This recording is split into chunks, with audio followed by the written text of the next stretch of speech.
তো বন্ধুরা, আজকের ভিডিওটা প্রথমে বলে দিচ্ছি যে একটু বড় হতে পারে, ঠিক আছে? কারণ মায়াপুরের সম্বন্ধে একটু আলোচনা হবে। তো আপনাদের যাদের জানার ইচ্ছা মায়াপুর সম্পর্কে, ওখানে ঘুরতে অসুবিধা হবে, তো ভিডিওটা সম্পূর্ণ দেখবেন, লাস্ট পর্যন্ত দেখবেন, আশা করি অনেক কিছু জানতে পারবেন, ঠিক আছে? তো বেসিক্যালি এখানে মায়াপুরের কথা বলতে গেলে আসে প্রথমে ইসকন, ঠিক আছে? ইসকন বা international society for Krishna consciousness, সেটা তো অবশ্যই, যেটা হেডকোয়ার্টার হচ্ছে মায়াপুর। ফার্স্ট তো আমেরিকায় নিউ ইয়র্কে প্রতিষ্ঠা করেছিল প্রভুপাদ, এবং তারপর 1972 সালে মায়াপুরকে হেডকোয়ার্টার করে। তো সেক্ষেত্রে মায়াপুরই হেডকোয়ার্টার, এবং মায়াপুর ইসকন মানে পৃথিবীর সবথেকে বড় মন্দির হচ্ছে, এবং বৃন্দাবন ইসকন মানে বৃন্দাবন ইসকন তো কৃষ্ণ বলরাম মন্দির, বৃন্দাবন চন্দ্রদার মন্দির যেটা নতুন হচ্ছে, এটা যেমন মায়াপুর চন্দ্রদার মন্দির, মায়াপুর ইস্কনের নাম।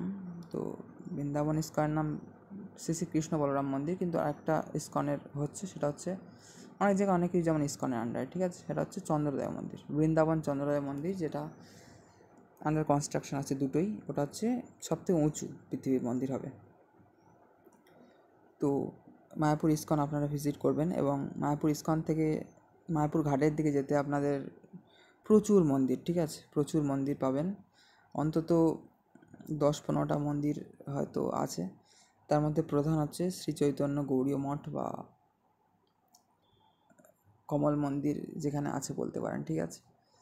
যেটা রাস্তা থেকে দেখা যায়, খুব ভালো লাগে। এবং ট্রি হাউস, ঠিক আছে? গঙ্গা যমুনা যাত্রী নিবাস বলে একটা ব্যানার আছে, ওখানে সরু গলি, কিন্তু ভিতরে এত সুন্দর ট্রি হাউস, প্রচুর ট্রি হাউস আছে, এবং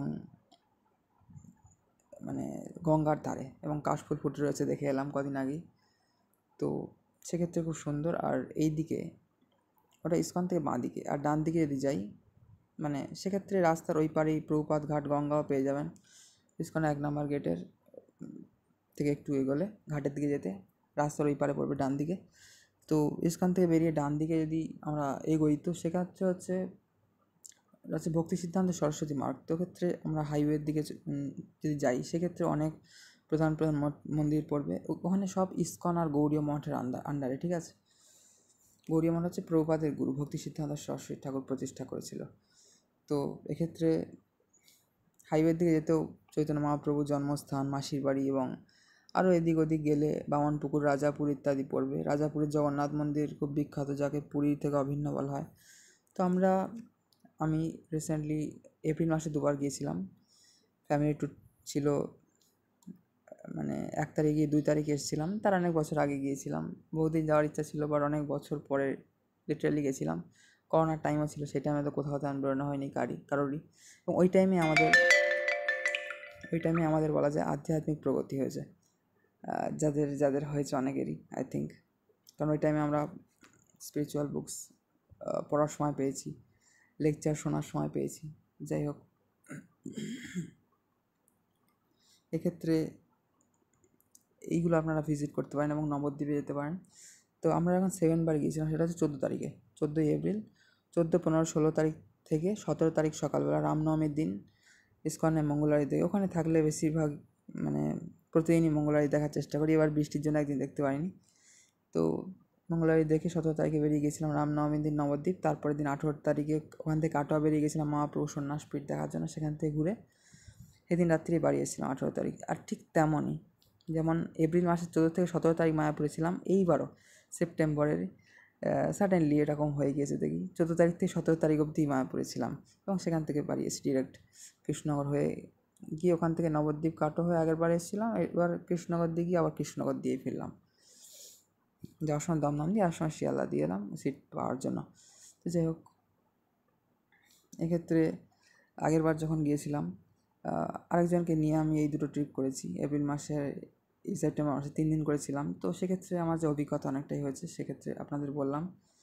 তো আমরা মায়াপুরে সাইট সিন করেছি, ওটা নিয়েছে 200 টাকা টোটোতে, আর নবদ্বীপে 400 টাকা। ওটা ভারত সেবাশ্রম, ওখানে ওদের রেট বাড়াতেও পারবে না, কমাতেও পারবে না, ওরা ভারত সেবাশ্রম থেকে ফিক্সড রেট করে দিয়েছে। আর 10-15টা মন্দির দেখেছিলাম, যেটা 10টা মতো মন্দির দেখেছিলাম মনে হয়, প্রায় 10টা মতো মায়াপুরে।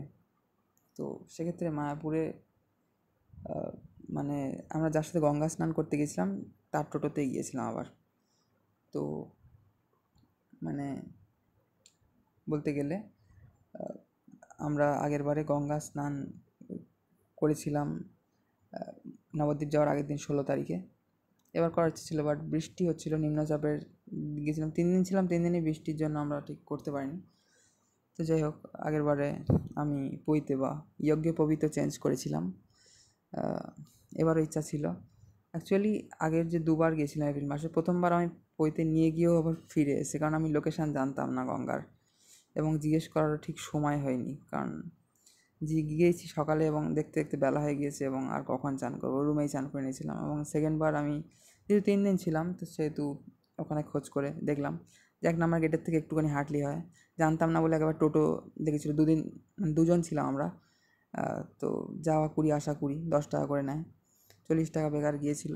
আসার সময় ভিজে গায়ে আসা হলে আসা যেতেও পারে, যেহেতু 1 নম্বর থেকে 4 নম্বর গেটটাও অনেকটা ডিস্টেন্স, যেহেতু 4 নম্বর গেটের আশেপাশে যদি থাকেন আপনারা, যেহেতু অনেক রুম ওখানে আছে, অনেক হোটেল বা ভবন, কুটির, গৌরীদা ধর্মশালা, সেক্ষেত্রে টোটো করা যেতে পারে আসার সময়, কারণ গায়ে জল শুকিয়ে যায়, এমনিও যেতে পারে টুকটাক। যাই হোক, এবারও আমার পৈতে নিয়ে গিয়ে ফিরিয়ে আনলাম, বাট এবার আমি যেহেতু যেতে পারিনি গঙ্গায়, ওখানে গঙ্গা দেবীকে প্রার্থনা করে আর কি ওখানকার জলই পৈতে স্পর্শ করে দিলাম মা গঙ্গার নাম করে, কারণ মায়াপুরের মাটি দিয়ে যে জল উঠছে, ওই মাটি দিয়েই তো গঙ্গা বইছে, গঙ্গা জলঙ্গি ইত্যাদি। এবার গিয়ে আমরা ঘুরেছিলাম কমল মন্দির আর ট্রি হাউসটা। আগের বারে আমরা সাইট সিন করেছিলাম মহাপ্রভুর মাসির বাড়ি, জন্মস্থান বা যোগপীঠ ইত্যাদি, এবং নবদ্বীপ কাটাও ঘুরেছিলাম। তো এই টোটাল একটা বেসিক আমি আপনার সাথে আলোচনা করার চেষ্টা করলাম, যাতে আপনাদেরও ট্যুরের সুবিধা হয়। মায়াপুর এবং মায়াপুর নবদ্বীপ কাটও একসাথে করতে পারেন, শান্তিপুর কালনা এগুলো একসাথে করা যায়, ঠিক আছে। তো সবাইকে ভালো থাকবেন, সবাইকে হরে কৃষ্ণ, রাধে রাধে, নিতাই গৌর প্রেমানন্দে, হরি হরি বল।